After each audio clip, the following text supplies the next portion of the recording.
नमस्कार, प्रगती रीड्स या चॅनलमध्ये तुमचं स्वागत आहे. तर आज आपण पाहणार आहोत की 12 ज्योतिर्लिंगांची माहिती थोडक्यात पाहूयात. आणि सविस्तर माहिती पाहण्यासाठी आपण यूट्यूब सिरीज सुरू करत आहोत की 12 ज्योतिर्लिंगांची सविस्तर कथा काय आहे याची यूट्यूब सिरीज सुरू करणार आहोत. तरी आपल्या चॅनलला लाईक, शेअर आणि सबस्क्राईब करा. ओके, तर सुरू करूयात आता 12 ज्योतिर्लिंगांची माहिती, त्यांचा इतिहास आणि स्थान. तर पहिलं ज्योतिर्लिंग आहे ते सोमनाथ आहे आणि त्याचं स्थान आहे प्रभास पाटण, गीर सोमनाथ जिल्हा, गुजरात येथे. ओके, तर त्याचा इतिहास काय आहे, याला प्रथम ज्योतिर्लिंग मानले जाते. चंद्रदेवाने या ठिकाणी शिवाची उपासना करून आपले कलंक दूर केले म्हणून याचे नाव सोमनाथ असे पडले. मंदिरावर महमूद गजनीपासून अनेक वेळा आक्रमण झाले, पण ते पुन्हा पुन्हा बांधले गेले व सोमनाथ ज्योतिर्लिंग हे इथं स्थायिक झाले.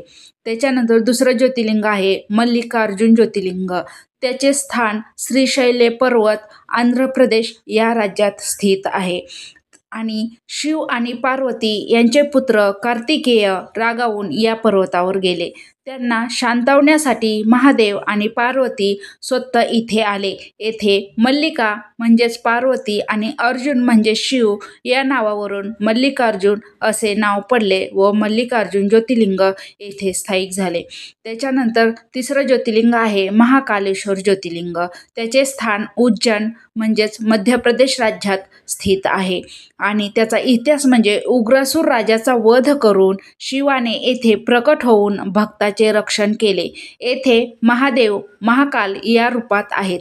हे एकमेव दक्षिणमुखी शिवलिंग आहे. म्हणजेच दक्षिणमुखी शिवलिंग कोणते, तर महाकालेश्वर उज्जैन म्हणजेच मध्य प्रदेश राज्यातील हे दक्षिणमुखी शिवलिंग आहे. त्याच्यानंतर चौथं ज्योतिर्लिंग आहे ते ओंकारेश्वर ज्योतिर्लिंग आहे आणि त्याचं स्थान नर्मदा नदीतील मधाता बेट, जिल्हा खंडवा, मध्य प्रदेश येथे स्थायिक आहे. त्याचा इतिहास म्हणजे एकदा देवदानव यांच्यात युद्ध झाले तेव्हा देवांनी शिवाची प्रार्थना केली.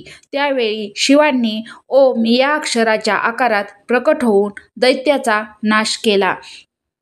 त्यावरून या ज्योतिर्लिंगाला ओंकारेश्वर असे नाव पडले. त्याच्यानंतर पाचवं आहे ज्योतिर्लिंग ते केदारनाथ ज्योतिर्लिंग. त्याचे स्थान हिमालय, उत्तराखंड राज्यात रुद्रप्रयाग जिल्हा येथे स्थान आहे.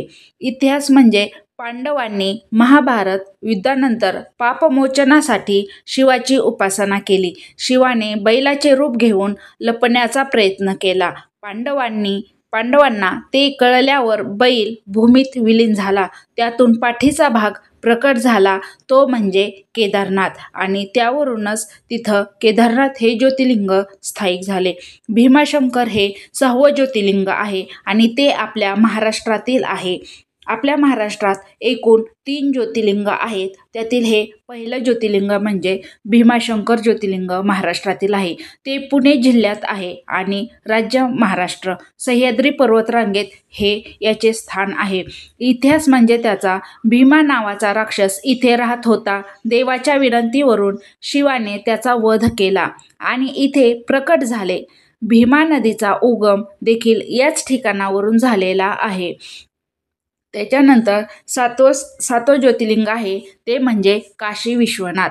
त्याचे स्थान वाराणसी येथे उत्तर प्रदेश राज्यात आहे. आणि त्याचा इतिहास म्हणजे काशी हे मोक्षनगरी मानले जाते. शिव येथे विश्वनाथ या रूपात वास करतात. संत, कवी, भक्त यांचे हे मुख्य आध्यात्मिक केंद्र मानले जाते. असे हे 7वे काशी विश्वनाथ ज्योतिर्लिंग आहे. त्याच्यानंतर 8वं ज्योतिर्लिंग आहे म्हणजे त्र्यंबकेश्वर. हे म्हणजेच महाराष्ट्रातील 2रं ज्योतिर्लिंग आहे. पहिलं होतं भीमाशंकर, दुसरं आहे त्र्यंबकेश्वर. याचं स्थान त्र्यंबक म्हणजे जिल्हा नाशिक, महाराष्ट्र येथे स्थान आहे. इतिहास म्हणजे त्याचा गौतमी ऋषीच्या पत्नीने केलेल्या तपामुळे गंगा येथे आली. शिवाने गंगेला स्थायिक केले आणि स्वतः त्र्यंबकेश्वर या रूपात विराजमान झाले. गोदावरी नदी याच ठिकाणी उगम पावते. असे हे आपले 2रे ज्योतिर्लिंग महाराष्ट्रातील आहे.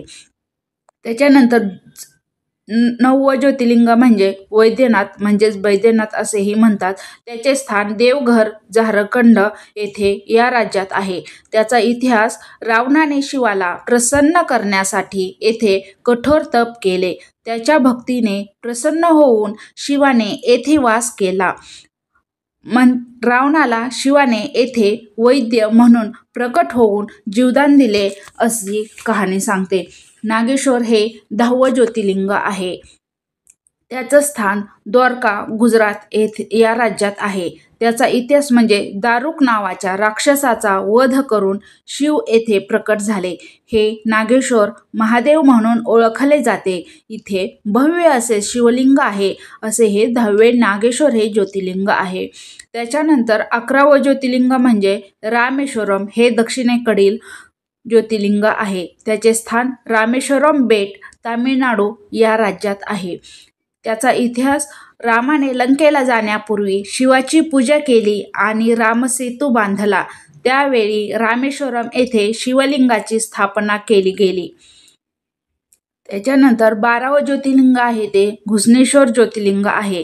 त्याचे स्थान एलोरा औरंगाबाद जिल्हा महाराष्ट्र या राज्यात आहे. म्हणजे हे महाराष्ट्रातील आपलं 3रं ज्योतिर्लिंग आहे. त्याचा इतिहास एका भक्त स्त्रीने तिचं नाव होतं घृष्णा. अखंड शिवभक्तीने प्रसन्न होऊन महादेवाने येथे प्रकट होऊन ज्योतिर्लिंग रूप धारण केले. असे हे 12वे घुसणेश्वर ज्योतिर्लिंग एलोरा औरंगाबाद जिल्हा महाराष्ट्र या राज्यात आहे. या सर्व 12 ज्योतिर्लिंगाची कथा इतिहास आपल्याला पूर्णपणे तपशीलपणे पाहायचे असेल तर आपल्या चॅनलला लाईक शेअर आणि सबस्क्राईब करा. आपण याची यूट्यूब सिरीज लवकरच घेऊन येत आहोत.